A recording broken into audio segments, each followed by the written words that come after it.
तो दोस्तों, कैसे हैं आप लोग। एक बार वापस से आपका स्वागत है मेरे चैनल में। पिछली बार की तरह हम मगध साम्राज्य के बारे में बात कर रहे थे और उसके आगे हम बात करेंगे आज शिशुनाग वंश के बारे में। इससे पहले हमने हरिक वंश के बारे में बात कर ली थी। अब आज हम बात करेंगे किसके बारे में, शिशुनाग वंश के बारे में, जिनका शासनकाल 412 बीसी से 344 बीसी तक रहा था। तो शासनकाल के बारे में आपने देख लिया। 412 ईसा पूर्व से लेकर 344 ईसा पूर्व तक इनका शासनकाल रहा था। शिशुनाग वंश मगध साम्राज्य का दूसरा राजवंश था और शिशुनाग को ही शिशुनाग वंश का संस्थापक माना जाता है। शिशुनाग को ही क्या माना जाता है, शिशुनाग वंश का संस्थापक माना जाता है। शिशुनाग वंश के अंदर हम किन किन के बारे में बात करेंगे। शिशुनाग वंश के प्रमुख राजा रहे हमारे, एक तो शिशुनाग और एक कालाशोक, जिन्हें काक वर्ण भी कहते थे। वर्ण का अर्थ था रंग और काक का अर्थ था काला, मतलब वर्ण में काले थे, अर्थात काक वर्ण कालाशोक। सबसे पहले बात करते हैं शिशुनाग के बारे में। शिशुनाग ने शिशुनाग वंश की स्थापना की थी और रही अवंती की बात, तो शिशुनाग ने अवंती को भी जीत लिया था। शिशुनाग ने वैशाली को अपनी राजधानी बनाई थी और शिशुनाग हरिक वंश के जो शासक थे, नागदशक, इसका अमात्य था, अर्थात जो प्रधानमंत्री होते थे उस समय तो उसे अमात्य कहते थे। तो नागदशक था ना लास्ट का, हरिक वंश का जो राजा था, उसको हटाकर या उसे मारकर शिशुनाग वंश की स्थापना करता कौन, शिशुनाग। तो शिशुनाग हमारे शिशुनाग वंश की स्थापना करते हैं। फिर आता है अगले शासक, अर्थात अगला शासक हमारा कालाशोक, जिन्हें काकवर्ण भी कहते हैं। शिशुनाग वंश का अंतिम शासक कौन था, कालाशोक।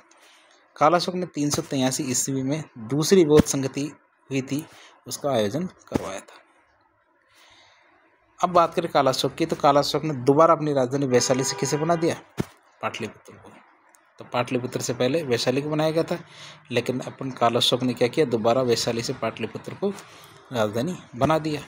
अब नंद वंश के जो संस्थापक थे महापद्मानंद, तो महापद्मानंद ने कालाशोक की हत्या कर दी और नंद वंश की स्थापना कर दी। तो कालाशोक की हत्या के बाद शिशुनाग वंश का अंत हो गया और तथा अंत में नंद वंश की स्थापना हुई। तो इस तरह हमने बात कर ली है ये शिशुनाग वंश की। तो शिशुनाग वंश में हमारे दो शासक थे, शिशुनाग और कालाशोक, जिन्हें काकवर्ण भी कहते हैं। फिर अगले वंश के बारे में बात करें, अगला वंश हमारे नंदवंश है। नंदवंश के बारे में बात करें तो नंदवंश हमारे 344 बीसी से 322 बीसी तक रहा। नंदवंश मगध साम्राज्य का ही वंश था। इसका शासनकाल 344 ईसा पूर्व से लेकर 322 ईसा पूर्व तक था। और स्थापना की बात करें तो स्थापना किसने की, महापद्मानंद ने इसकी स्थापना की थी। अब नंदवंश के जो प्रमुख राजाओं की बात करें तो किन किन के बारे में हम पढ़ेंगे। एक तो हम पढ़ेंगे महापद्मानंद के बारे में, एक पढ़ेंगे अपन घनानंद या धनानंद के बारे में। अब सबसे पहले आता है हमारे महापद्मानंद। महापद्मानंद की बात करें तो महापद्मानंद के द्वारा नंदवंश की स्थापना की गई थी। अब महापद्मानंद को कौन किन किन नामों से जाना जाता है, सर्व शत्रांतक और दूसरा भार्गव। तो दो उपाधियाँ मिली थी, सर्व शत्रांतक और दूसरा भार्गव। इस प्रकार की उपाधियाँ किसे मिली थी, महापद्मानंद को। पहला भार्गव की बात करें तो भगवान श्री परशुराम था। पहला भार्गव कौन था, भगवान श्री परशुराम, और दूसरा भार्गव किसे कहा गया है, महापद्मानंद को। अब बात करें महापद्मानंद की, तो ये जैन धर्म का अनुयायी था। महापद्मानंद क्या था, जैन धर्म का अनुयायी था। जो हमारा हाथी गुम्फा अभिलेख है खारवेल का, उस अभिलेख में कुछ लिखा गया है इसके बारे में। तो उन्होंने क्या लिखा हुआ है हाथी गुम्फा अभिलेख में, तो इसके अनुसार महापद्मानंद ने जो कलिंग है ना, ये गलत से किलंग लिखा हुआ है लेकिन ये कलिंग लिखा ना था, तो कलिंग पर आक्रमण कर दिया और कलिंग से क्या किया, जिनसेन जो जैन धर्म गुरु थे उनकी मूर्ति लेकर वापस आए। तो इन्होंने क्या, कलिंग पर आक्रमण किया और कलिंग से क्या की, जो जिनसेन जैन है ना, तो उनकी मूर्ति लेकर वापस आता है। फिर महापद्मानंद की जो कलिंग विजय थी, इसका उल्लेख हमें कहाँ से मिलता है, खारवेल के हाथी गुम्फा अभिलेख से मिलता है। तो खारवेल का हाथी गुम्फा अभिलेख है, इससे हमें कलिंग विजय का उल्लेख मिलता है। खारवेल का जो हाथी गुम्फा अभिलेख है ये उड़ीसा में लगा हुआ है। महापद्मानंद की बात करें तो इन्होंने कलिंग में एक नहर का भी निर्माण करवाया और पाणिनि महापद्मानंद के समकालीन थे। और पाणिनि ने एक पुस्तक लिखी थी अष्टाध्यायी, जो व्याकरण की, संस्कृत व्याकरण की एक पुस्तक थी।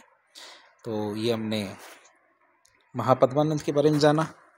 इसके बाद हम बात करेंगे धनानंद या घनानंद की। घनानंद की बात करें तो घनानंद महापद्मनंद का ही पुत्र था। महाबोधि वंश के अनुसार देखें, एक पुस्तक है बौद्ध धर्म की, उसके अनुसार घनानंद नंद वंश का आखिरी राजा माना जाता है। और घनानंद ने कई टैक्स लागू किए थे, अर्थात कई प्रकार के टैक्स लगाए थे। किसने? घनानंद ने। आगे बात करें तो घनानंद ने चाणक्य, कौटिल्य, विष्णुगुप्त, इन 3 नाम है किनके? चाणक्य भी कह सकते हैं, कौटिल्य भी कह सकते हैं, विष्णुगुप्त भी कह सकते हैं। इनका अपनी सभा के अंदर अपमान कर दिया था। तो चाणक्य ने चंद्रगुप्त मौर्य की सहायता से घनानंद की हत्या कर दी और घनानंद की हत्या के बाद मौर्य वंश की स्थापना की गई थी। तो इस तरह आज की वीडियो में हमने नंदवंश के बारे में देखा। नंदवंश में हमने घनानंद और महापद्मानंद के बारे में देखा। इससे पहले हमने शिशुनाग वंश के बारे में देखा। शिशुनाग वंश में 2 शासक थे, शिशुनाग जो उनके संस्थापक थे और दूसरे कालाशोक, इनके बारे में देखा। तो इस प्रकार की जो वीडियो है उनको देखने के लिए हमारे चैनल को सब्सक्राइब करें। वीडियो यदि थोड़ा सा पसंद आया तो इसे लाइक करें और अपने दोस्तों के साथ शेयर करें, क्योंकि हम इस चैनल पर काफ़ी इन्फॉर्मेटिव वीडियो बनाते रहते हैं। और यदि आप इसे सब्सक्राइब करेंगे तो नए वीडियोस का आपको नोटिफिकेशन जल्दी से जल्दी मिल जाएगा। धन्यवाद।